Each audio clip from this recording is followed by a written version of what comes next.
Hello and welcome to In the Art Scene podcast, an art podcast that has it all. I'm your host, Galina Marquez, and I invite fascinating people to talk about their personal creative journeys, success stories, and inspiration.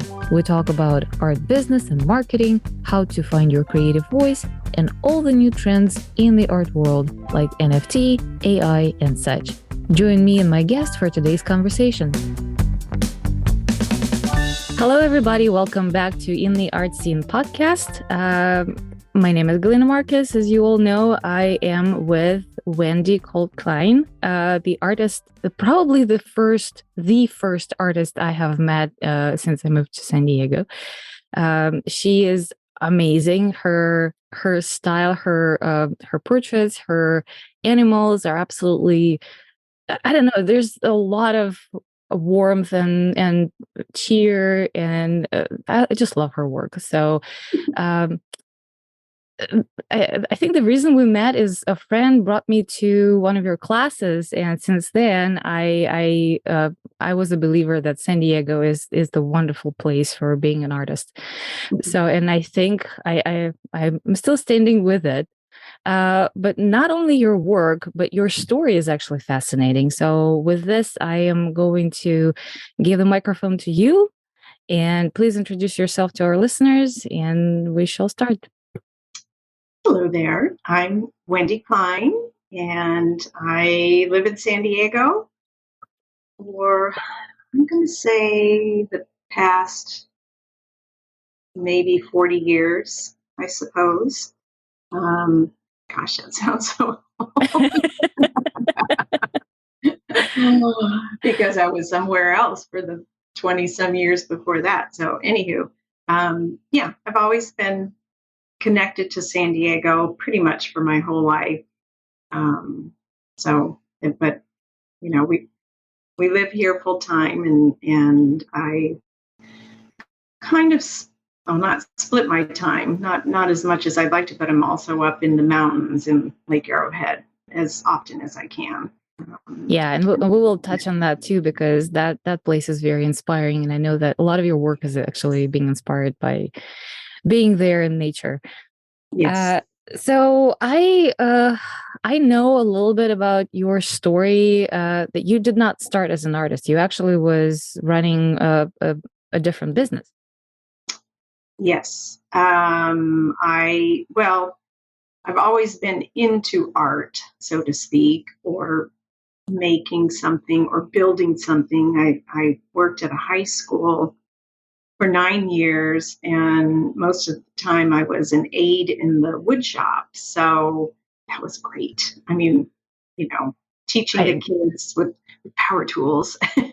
Yeah. But building things, that was a lot of fun. And then I opened up the Great Frame Up in Hillcrest in 1988.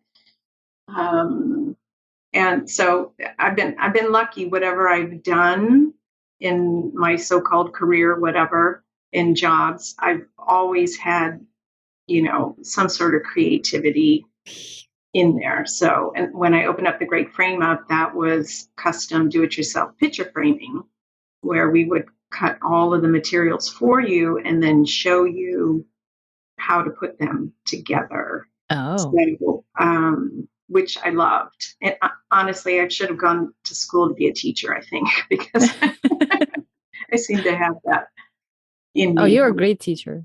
I like to tell people what to do, I guess.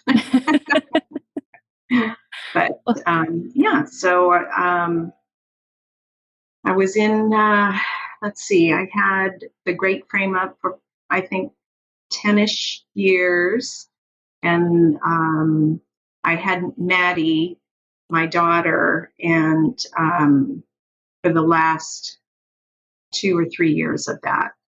And I felt, pulled back and forth and felt like somebody else was raising her. So my brother, who had managed the store, took it over for me and bought it, so that I could be with Maddie. And then while I was home, I started doing jewelry and then So I was lucky to be able to do that, part-time at home. And so then I started teaching. I wanted to start painting again. And they say when the student's ready, the teacher will come. Yep, Well, yep. in many different ways, but somebody said, "Oh, you ought to check out Pinterest." It was right when it started a long time ago. And so I did, and then these little boxes start showing up, on the side, and I poked on one of them, and it was a class on painting crazy flowers. And I went, "Ooh, that looks fun." And so I did that, and it just kind of snowballed. I just got back into painting, and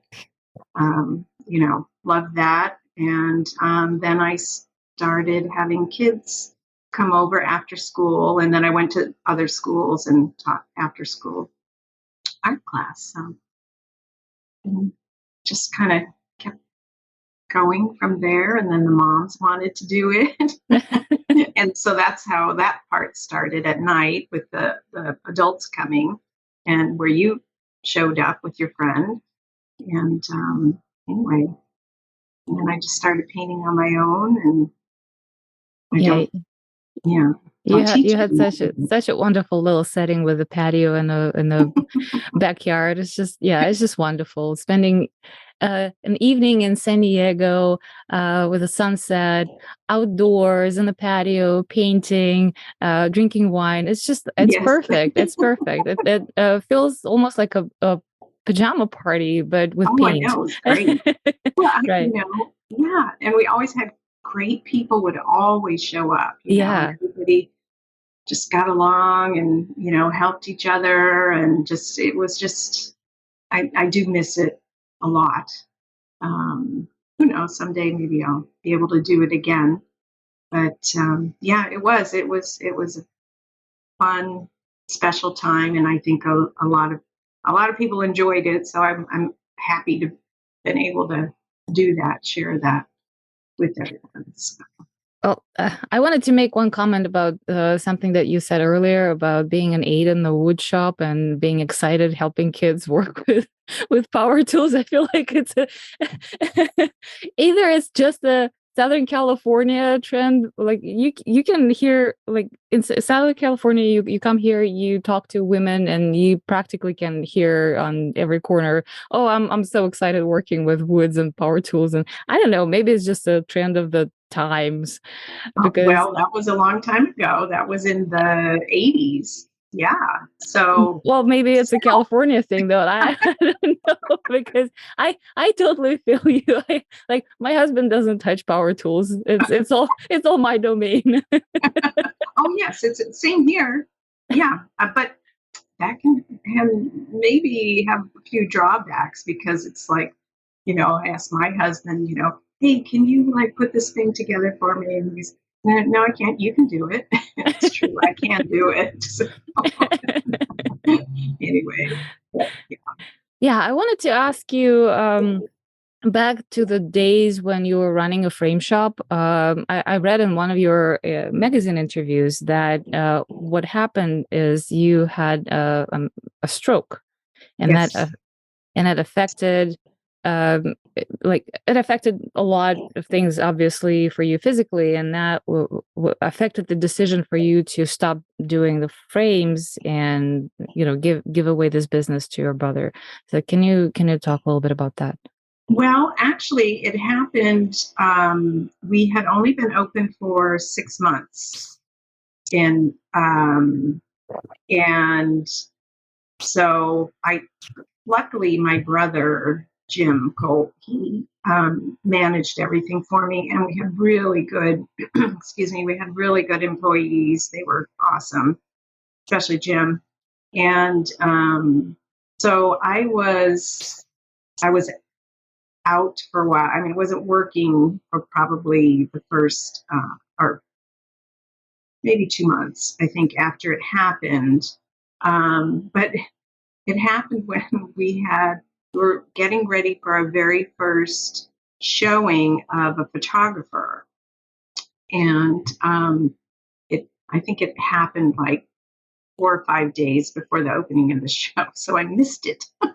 Oh, That was a bummer. it But was. yeah, no, it was unexpected. But I was 28 at the time, and I think honestly, looking back, because it's nothing in our family or anything like that. Um, but stress. I mean, yeah, I would say that was 1980 or 89. I think it was 89, and we just had a lot. Got married, bought a house, opened up a business, trying to run the business. And, it was a good 12, 14-hour days, Yeah. for at least a year just to get it going. And, but anyway, it came out fine. Well, I'm here right now. So, I am yeah. personally very selfishly happy that you are alive and well and painting and teaching. Oh, well, So thank you. Yes, it was crazy. you also mentioned something very interesting that I didn't know about your framing business, that you would cut things and then show people how to put the frame together. That Mhm. is a very interesting concept. I don't think I have seen anything like this, at least in San Diego. Uh, and I don't know if your business is still there. And I just Well, it's a so franchise. So okay. I was actually a customer at Oh, okay. another location and was like, "Oh my God, this is awesome." And I had even in high school, I think, I don't know if it's in my annual, but I think in my head, I said, "Oh, I'd love to have a gallery." You just, whatever. And then kind of forget about it. And then I ended up framing some of my work. I was still working at the high school, and the gal there, it was like a company owned store, and they said, we want to expand in San Diego. And my head's going, what, really? So anyway, got an SBA loan and did it. I mean, that Awesome. was, yeah, I mean, scary, obviously. But Well, yes. yeah, a lot of work, a lot of stress, but I think I would handle it differently now, but I was young. But anyway, that's it. There are no longer, it was there for 20 years. And I wish there was one now in San Diego, but none of them exist anymore. So, That's too bad. A business opportunity. yes. Anybody out there? I know. I just went and had mats made, and I'm thinking, I want to cut them, I want to make them, but I don't have the equipment anymore. So, anyway. So so you practically are saying that anyone can put together a frame. Well, we had the machines, to cut, the perfect Uh-huh. 45 for the corners. And we had the vices. We had a very large store. It was 2,200 square feet. And we had it was like a big workshop in the front of the building, of our space. And, we had big tables and benches, and would show the people after we would cut everything. Sometimes you could wait if we weren't too busy, and you could do it right then and there. Or, you come back later on, or you come back next week, or whatever. Set up a time, and we show you everything's cut. The glass is cut, the mat's cut, the backing's cut, frame's cut, and we show you how to put the frame together. And once that's done, we put the glass into the frame, and you clean it, and then we flip it over and you clean the other side and dust it all off, and we mount your artwork if needed, with a mat or dry mount it, whatever, and show you how to close it all up, put the wire on, or put a dust cover on, put the wire on the back, and little buttons on the bottom corner. So you have the whole shebang, other than you just don't cut anything. You put the whole thing in. And I think people, yeah, you kind of get people addicted to it. They keep coming back. I found something else I want to. So, and then we did other things. one of the, I remember, I can't remember what year it is, but the America's Cup was happening in San Diego, was hosting it, and Louis Vuitton was sponsoring it. And we ended up framing, I think, over 200 certificates or something from Louis Vuitton. And I asked them if they'd trade out for a bag, and they went to it. But I asked. Be the only way I'd probably get one. So Yeah. but anyway, that was a fun thing, and yeah, that was yeah. I really wish somebody would do it here in San Diego so I could go.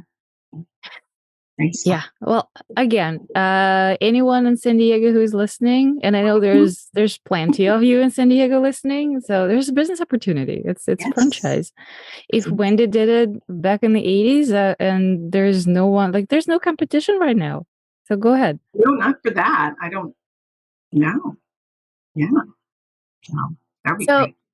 So you got back to painting and you started with the crazy flowers because you attended a class or you found a class. Yeah, it was an online class.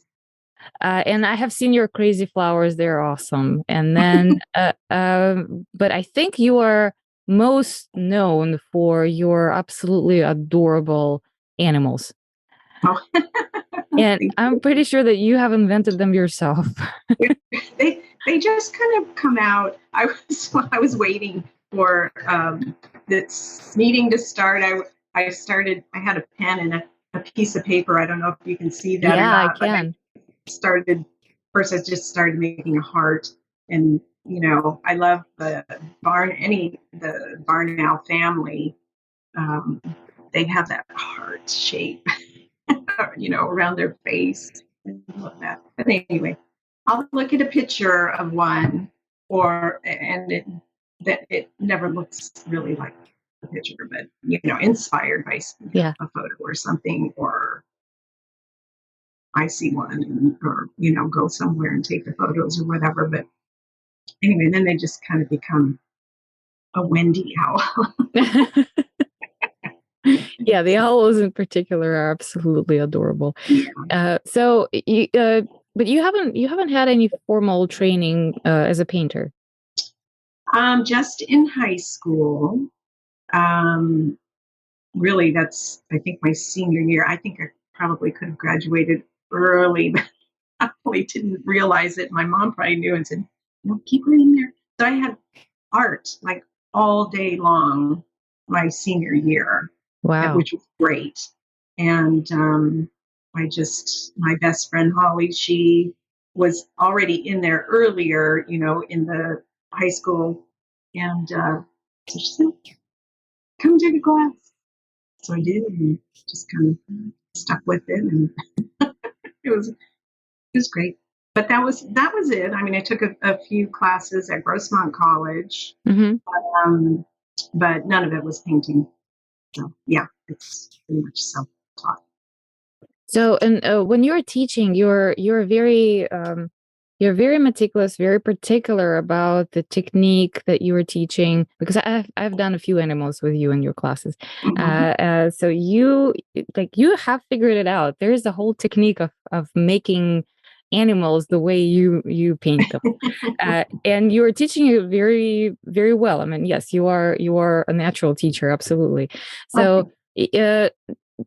Was it like a result of the experimentation, or you just kind of knew intuitively how to do the layers and how to do how you have the reference photos. Obviously your animals are not like 100% the photo, but they look very lively.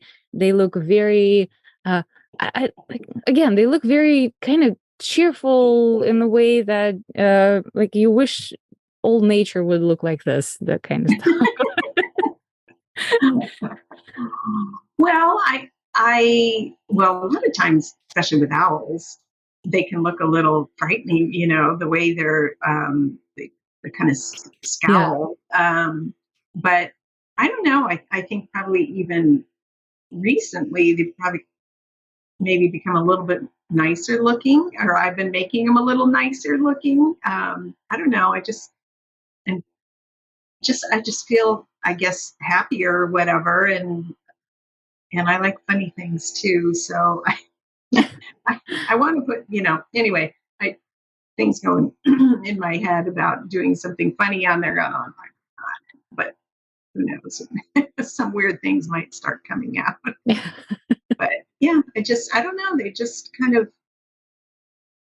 happen as I'm going along, if I'm, if I'm really in the zone, so to speak. Sometimes I'm either painting or drawing, and I'm not even looking at the area where my brush or my pen is at. I'm looking somewhere else, and it just kind of comes out. And I think that's when Oh, you're truly in the zone, and you're downloading it from wherever you want to say it's coming from, the universe or God or whatever. But I mean, that's what I hope for. Every time I start to paint is like get into that zone, and it just kind of comes out. And it's like, where did that come from?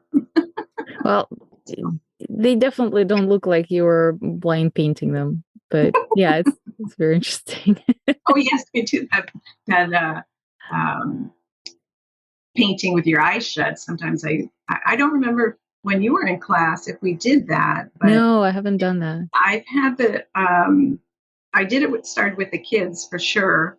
Um, Basically, shut your eyes and draw your bike that you had when you were a kid, or the bike you had, and doing it with every bit of detail that you can, but your eyes are shut. So people started from all different areas. I always started with the front wheel, and I don't know. I think that it's kind of relaxing too, as long as you don't go, oh my God, I hope it looks okay. You have to like let that go, and just for fun. And but then also blind contour, which is one of my favorite things to do. And I think if you do that, like if you want to be a good drawer, separate the drawer. Um, I think if you do blind contour drawing, which is basically kind of the same thing as what I said before, your hand and pencil are on the paper, but you're looking at the image. If you're drawing a house plant or whatever, so you're not even looking at your paper. And there's blind and semi-blind, and I think that gets you really focused on what it is that you're drawing. So, I mean, I think that will make you a better drawer and into everything else that you do, because that's kind of the basis. No, unfortunately, I haven't done it in your class, but I, I wish you were hosting more classes now. I would absolutely go. Well, we moved from our home, as you know, Yeah. and we downsized a little too much, I think. So, but I am doing, like, next week, I'm going to somebody's house, and I've been to your house when you Yeah. hosted one. So that's really the only way that I do it right now, is if somebody else hosts it. And I just bring all of my stuff with, all Hmm. the canvases and the paints and brushes, and bring it with me. So anyway, I'm doing one next week. So that'll be fun. Well, I think I just need to gather a bunch of people and hire you again. Yeah.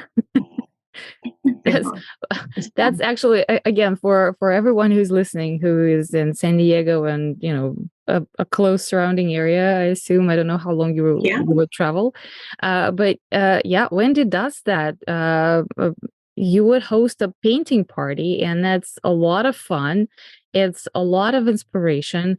You can discuss the topic with Wendy ahead of time, and Mm-hmm. she brings all the materials, all the supplies, and you just, bring your beautiful self, your libation, and enjoy Mm-hmm. it. Yes. That's awesome. That's Yeah. absolutely awesome. I Mm-hmm. don't remember what was the occasion. Maybe it was my birthday, because I would think that I would make this kind of gift for myself on my birthday. But it was a lot of fun. It was a lot of fun. I think it was a succulent or a cactus or something Yeah. like that, wasn't Yeah. it? Yeah, it Yeah. was a cactus. Yeah.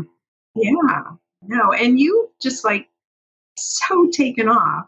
I mean, I remember when I think it was a giraffe. Yeah. Um, I'm looking at yours and I think, okay, she's got it. Galena's got it. It's there, and you've just like, whew, it's awesome. I'm proud of you. Thank you. But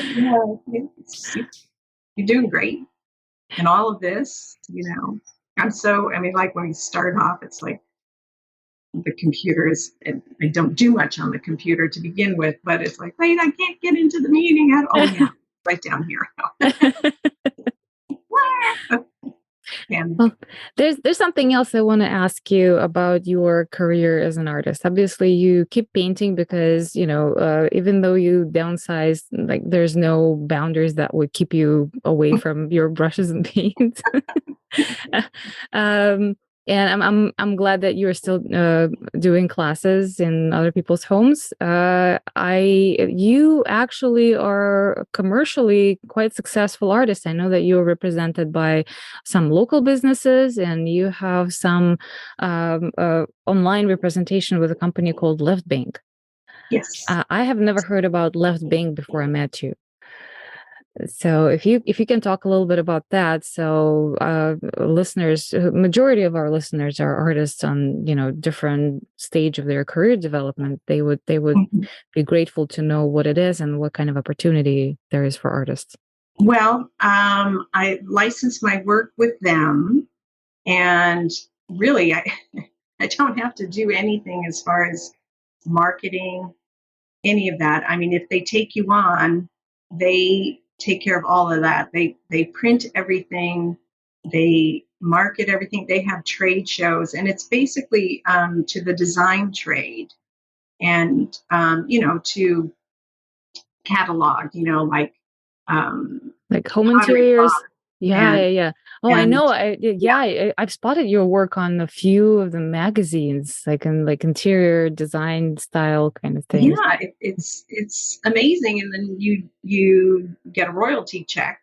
I mean, it's a way that you can share your work with a lot of people, which, I mean, I think of it as like being an author. You don't, you write a novel and only one person gets to read it. You hope it gets published so that everybody can read it. And it's kind of the same thing, with the art. It's like, it lets you share it with more people. So, I mean, I feel like so blessed, and I'm appreciative of Left Bank Art. And yeah, so I mean, but I'm pretty sure on their website there's a um, little blurb or whatever about submitting your artwork. So, but anyway, a friend of mine, Anne, she was checking my work out, and she said, "Oh, I think I have something for you. I know somebody."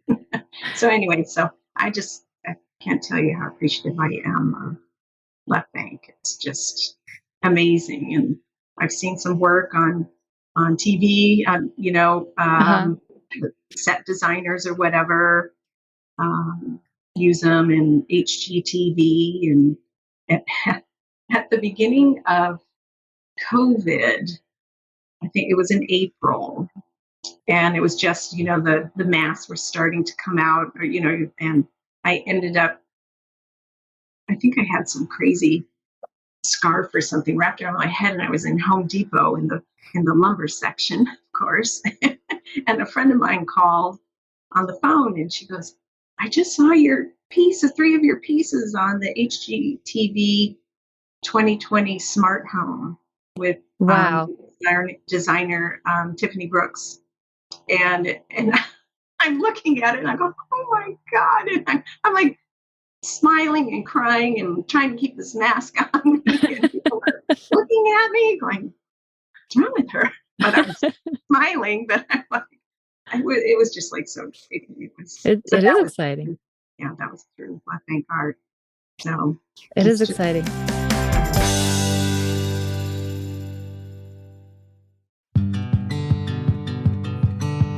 Hey, In the Arts Scene listeners! I just wanted to say a quick thank you for all the support you've given me in the past year. It means more than you know. Every donation through Buy Me a Coffee and every purchase of swag helps me keep up with the production and put out a new episode every week. And I certainly appreciate if you will keep doing it. But I also feel that if you like the show this much, you deserve a little more than just a thank you. This is why I launched a Patreon page. There will be monthly live Q&As, exclusive content, and for the hardcore fans, I got some swag and keepsakes. I love this community that we are building together, and by joining my Patreon, you will help me create more content for you. Go to patreon.com/intheartscene and join today.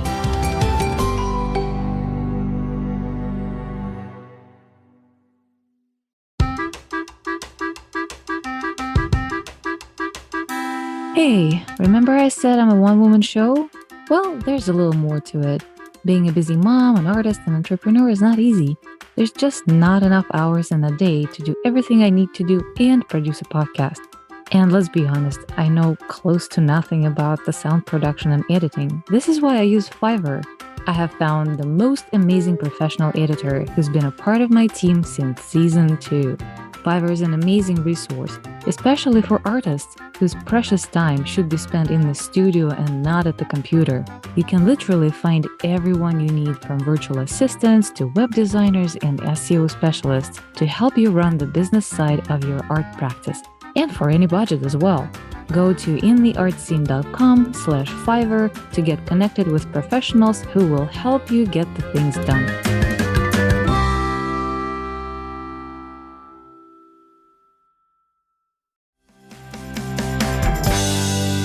How's this process happening? So they take your original, they scan it, and they market the prints off of your original, or how's that physically? How's that technically?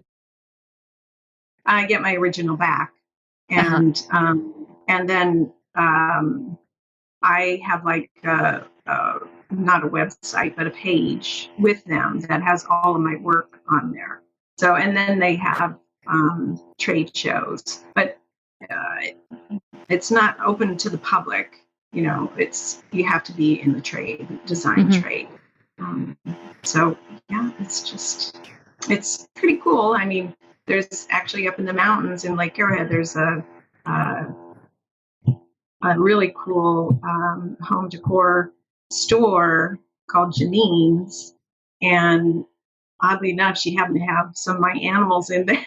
So I'm walking in there, and oh my god! So that was pretty cool. Yeah, it's really neat.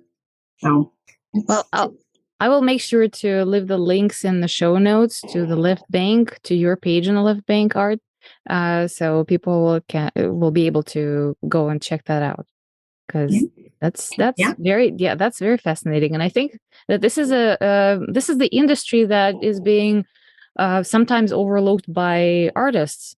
Like, if your work is, something that is for the interior, like, the interior designers is a good group of people to market to. Oh yeah, for sure. I mean, that's what they do. Yeah, that's what they do. Yeah. It's just another avenue, and galleries. Unfortunately, I'm seeing more and more galleries closing down. And personally, I'm not very good at constantly putting my work, on Instagram. And I mean, but that's kind of how it goes. And usually when I sell a piece, it's because I posted it on Instagram. So, I mean, I think really that's the new way, to market your material. And I'm just not, I just want to paint. Well, have someone else running your Instagram for you. I know. I know. Yeah. I just love to paint, and I don't know. It's just everybody has their thing, and I'm just so happy that's my thing. Yeah. So I also wanted to ask you about your living in mountains or your location. I know that you have a cottage there and you go there frequently, and I think you even do some retreats, if I'm not mistaken, once in a while. Well, let's see. I think 3 years, almost 4 years ago, we Before COVID, obviously. before COVID. Yeah. Yeah. Well, we had a really cute little, almost 100-year-old cabin up there, and I actually grew up partially up there. I think of that as being home because that was junior high and high school. It's Um, Arrowhead area, Lake right? Arrowhead. Yeah. Yeah. And we had a little cabin up there for 20 years. And the past 20 years, I got my husband to agree to it, or now 24 years ago, but to get a place up there. And I did have a few little art retreats up there, but it's a tiny, tiny place. Super cute, but tiny. So, anyway, we almost 4 years ago, we ended up selling that one and we got a bigger one so that I could do the retreats. And time, a year went by or so, and then all of a sudden COVID was there. Yeah. And then it seems to be getting, warmer up there. And I'm thinking like, okay, we have to get air conditioning now. It's like one thing after another. But anyway, um, hopefully I'm going to get that started too. And then the other thing in my brain, I thought, well, people could stay here, and then we do the painting, but that's a lot of work. So I'm thinking like there's no reason I can't still have the class and people could stay, they could rent their own cabin or stay, with the resort or wherever and just come to the class, and locals could come to the class too. So anyway, let's keep our fingers crossed that I Yes. get that together. Yes, that would be awesome. Yeah, Lake Arrowhead is absolutely incredibly beautiful, inspiring place. It is. I have been there a couple times. Just like on the like a weekend vacation because it's a short drive from San Diego. Yes, it Uh, is. That's the best part. but being there for any length of time, I can't imagine how inspired you must be. Yes, it, even though, I mean, especially now when I was a kid, there weren't as many homes, but it's where we are right now. We're on a different side of the lake, and we have a view, and we're now at the tops of the trees. Basically, we're high up on a hill, where before we were at the bottom of the trees. Um, and up in our well in the common area, well, actually in all the rooms except for our bedroom, you have a great view, and it's the trees and then the hills that goes down and down into the lake, and then goes back up, and you can see way out east, and it's just a lot of depth in there, and then the sun changes, everything, the lights change and you can see deep into the trees. There's homes that are down in there, but you can't see them. So it works out perfect. So you Yeah. do feel like you're kind of alone, even though, there are houses all around you, but it's just heaven. Awesome. It sounds I know. really awesome. Well, I feel so grateful for that. And almost 24 years ago, I had been away, and my parents had sold our house that I grew up in, and they were down in San Diego, and so I probably wasn't up there for about 10 years, and I just had this, like, I gotta go back. Rush, you know. yes. Yeah. But our life is here in San Diego, and we just timed everything right. Got a small place. I didn't want to have to worry, about making mortgage payments or anything. I just wanted it to be peaceful, easy, fun, mostly fun place to be. And, and then really seriously, any property you can buy in Southern California, it just allowed us to get, another place. We just kind of timed it right, and so now we're able to have more people over. Yeah. So it's more fun. But anyway, it's just, yeah. And I have friends of mine down here in San Diego that now have places up there, and that makes it even better. I mean, it's so nice because it's only like 2 hours drive, and I'm going up there tomorrow. Oh, So, I'm jealous. well, you'll have to come up sometime. I I will. I know you've absolutely seen that. will. And Absolutely time, will. yeah, time just goes by like that's one thing. I mean, you're way younger than I am, but people would tell that to me when I was a kid. Oh my God, it goes so fast, and oh my gosh, it does. It's just like I can't believe that 22, 2022 is almost over. Yeah, well, by the time this episode is out, it's already 2023. And I hope that by then we figured out the retreat situation. And Yes. I really look forward. Like when you have a retreat, I'm on. Oh, okay. Yeah. No, it's fun. The loft. Right now it has beds in it, but um, it's a nice open area, and it looks out onto the big windows, out into the view, and it's just is just lovely, and you know. Sounds very inspiring. I Yeah. picture it. I picture it in my head.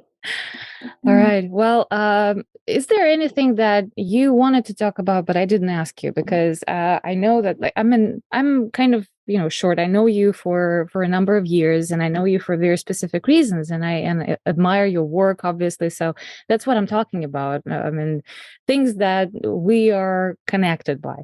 But there must be something that you would want to talk about as an artist, about your inspiration, about something else. Like for me, I knew that you were doing this semi-blind work, but listening to you talk about this, how you download this from up there from the universe and it goes right through your pencil or your brush, that's absolutely new for me, and that's something that I like. I crave those things from artists. So I am pretty sure that I did not ask you something that you might want to share with our listeners. I I think really that I mean, you could say it's spiritual, I suppose, or it is, I guess, but I, it's being present, really, honestly, and that's what I try to do throughout the day, is be present, and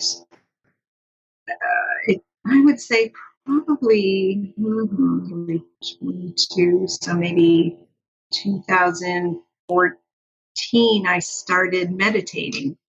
Mhm. And I do. Ever since then, every single morning I meditate, unless I'm entertaining up at the cabin, then I then I don't. But um, I think that is huge.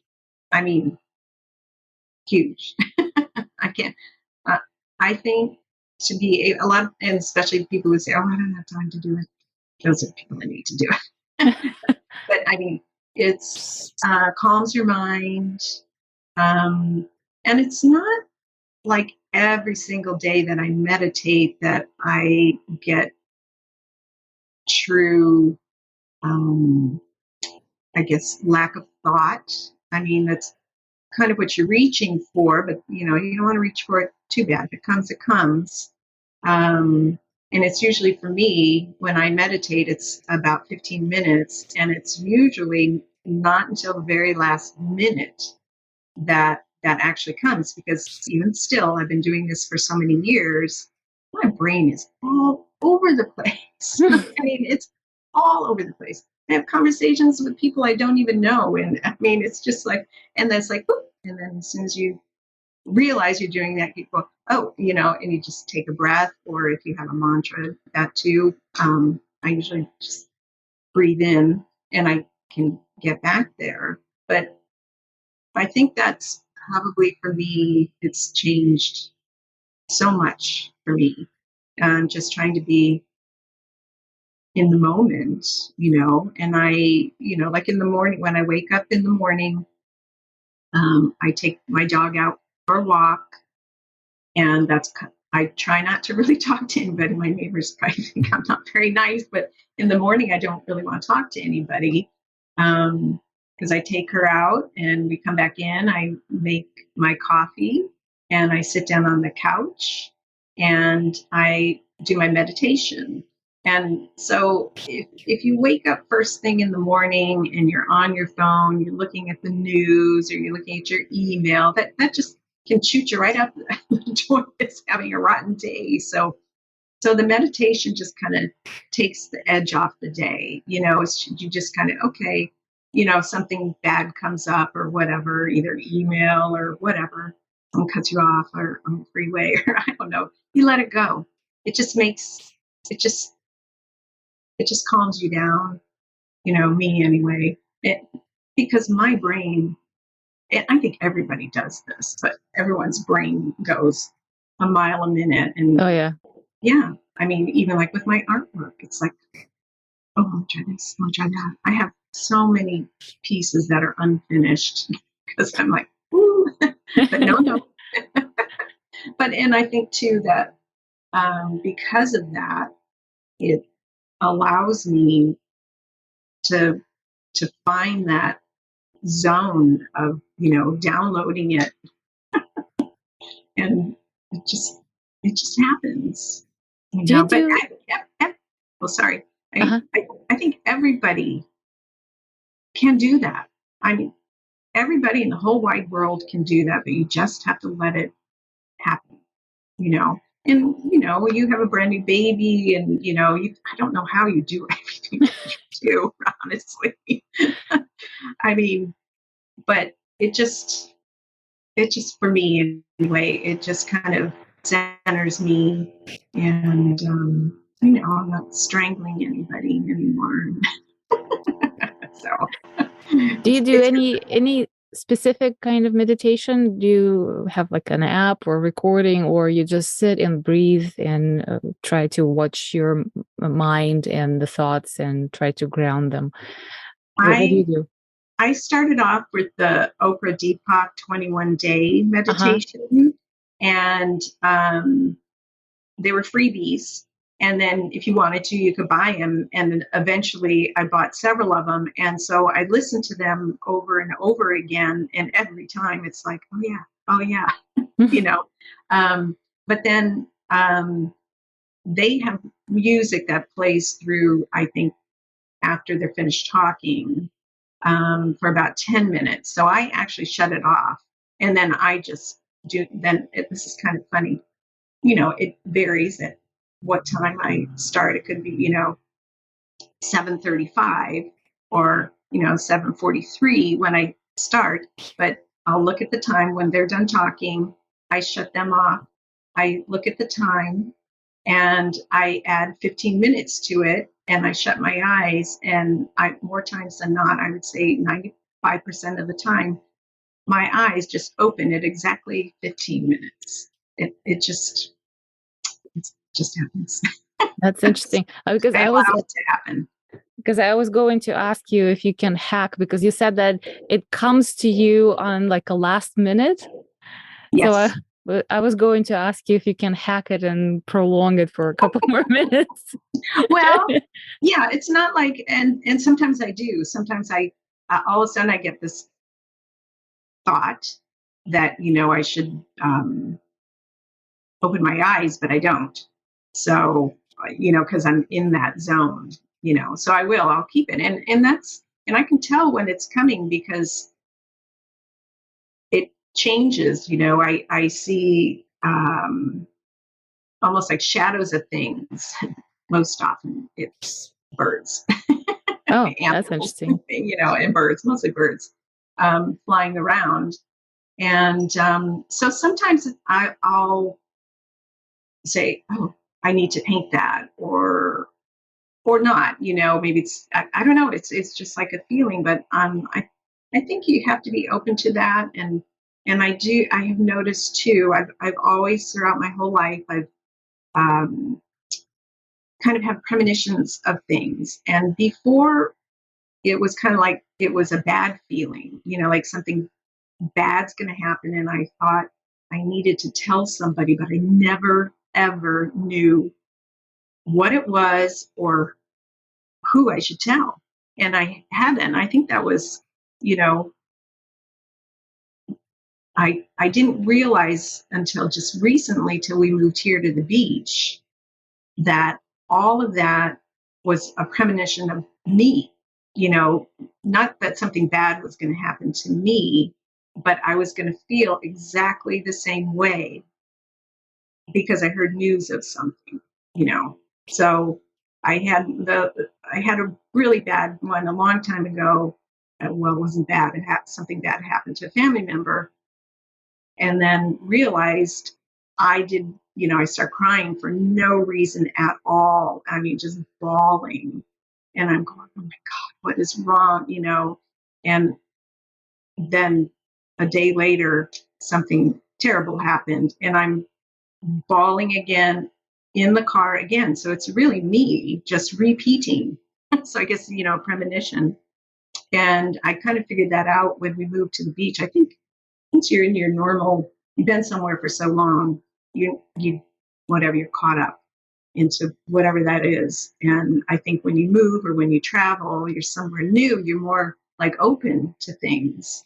And I had a few things happen right when we moved here, and realized, oh, that's what that was. That's just a premonition of me, like feeling that way again. But usually they're not bad anymore. I mean, they're I could go on with that forever, but Oh, but it's very interesting. It's very interesting. yes, and yeah, and I did have one that was kind of funny that I'll share with you.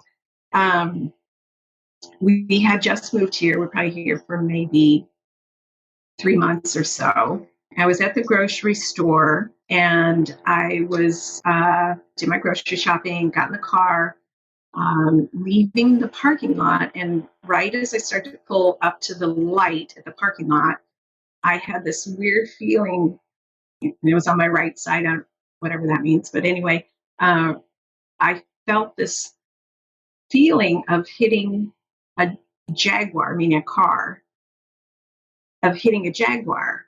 And I end up pulling up right behind a beautiful Jaguar sports car. And it came again. And I'm thinking, like, I'm not going to hit that car. I mean, it's right in front of me.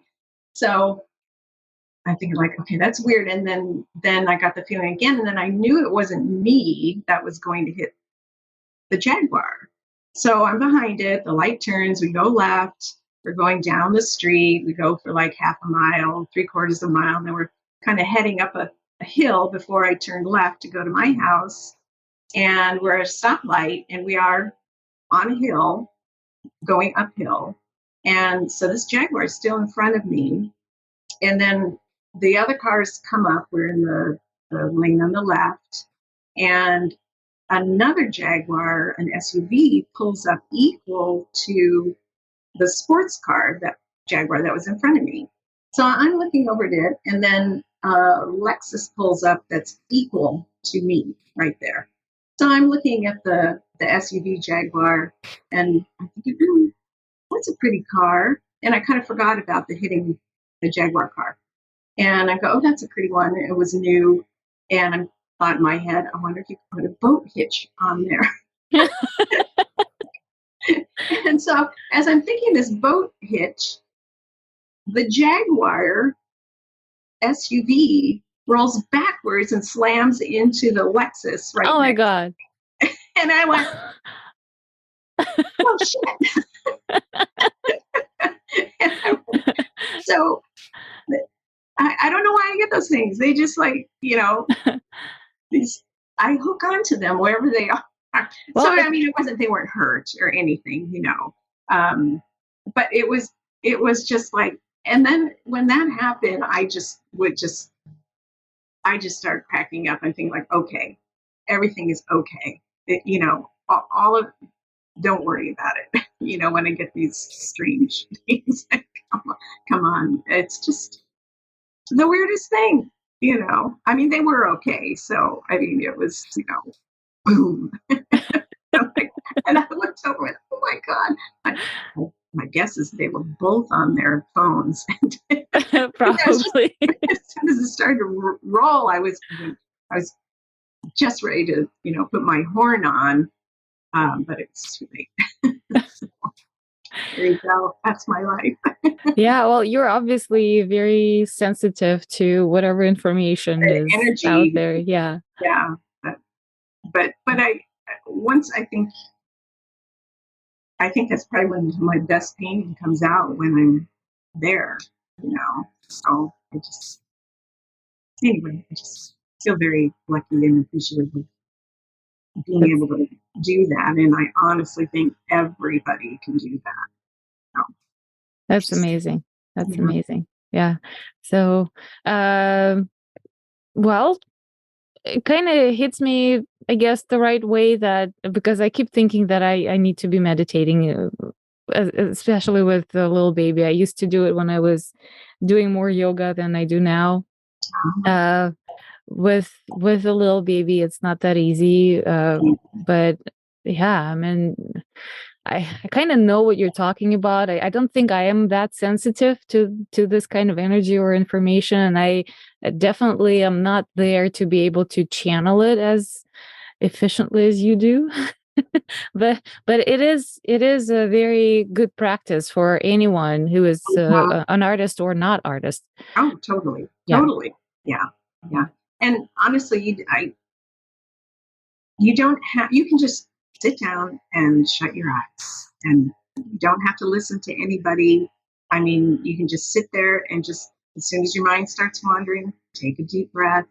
And you could even set an alarm, for 5 minutes, even 10 minutes, and, work your way up to it if you want. But I think probably if you get in there and think, oh, I can't do this, and then stop, just stop and then try it again the next day. yeah. Just don't make it something bad. I mean, I love doing it. It's my favorite thing to do is the morning when my routine doing that. So. Yeah. There's a great podcast. It's called 10% Happier, that is all about meditation. It's hosted by a guy who was a news anchor on TV. And I think he had a panic attack on air Oh, while on yeah. TV. Yeah. So that's very interesting. He is interviewing lots of different practitioners, not only, like the famous meditators, or just, regular people, businessmen, artists who have meditation as their daily practice. So it's kind of a very interesting and inspiring, and again, a kick in the right spot that everybody needs to do this. Yeah. Yeah. Yeah. Yeah. And I should say also that I listen to Esther Hicks from Abraham Hicks Uh-huh. every day. I listen to her every day, while I'm getting ready in the morning. And that's really where I figured out that the energy, it's energy base that we all run around on, so to speak, and where all that comes from. But that has been a giant blessing to me. So yeah, so I'm not so freaked out about where I get these weird things, like where they come from. But anyway, All right. so Well, thank you so much for sharing your story and your practice. And thank you so much for taking time this morning to talk to me on the podcast. Uh, fun. it is fun. I know. I'm having more fun than anyone else in this podcast, for sure. Well, good for you. Honestly, that's what we're here for, to grow and be happy, be Yeah. joyful. Yeah, we just Well, have to thank remind you. ourselves. sometimes. Yeah, right. Well, thank you so much, Wendy. I truly admire you, and I'm very grateful for having you on the show. I was thinking about you for a long time, and I don't know why I did not reach out to you earlier. Maybe I was waiting for the right moment to kind of prove you that my podcast is actually a real and serious thing. So I've done five seasons already, so it's worth it. Please come and do it with me. No, I know. My gosh, I'm so happy to be here that you wanted to. I'm like, oh, okay. I told friends last night that we had dinner with, are you nervous? And I go, no, I think, we had talked about it before. So, I mean, I think that, and you're just so easy to talk to. I mean, so easy. So it would, I have fun. That's all that matters. Yes. Well, thank you so much. Enjoy your Saturday, and we'll see you again in the art scene. And let's figure out that cottage retreat. Yes, I'm in. Yes. I'm in. Okay. All right. Bye. Okay. Adios. Bye-bye. Bye. It has been another episode of In the Art Scene podcast. If you liked today's conversation, please give us a good review on Apple and go listen to other great stories. Check out our website intheartscene.com or follow us on Instagram at intheartscene for more content. If you are a creative and you want to share your story, shoot us a message from the website or DM us on Instagram. Look forward to seeing you next time in the art scene.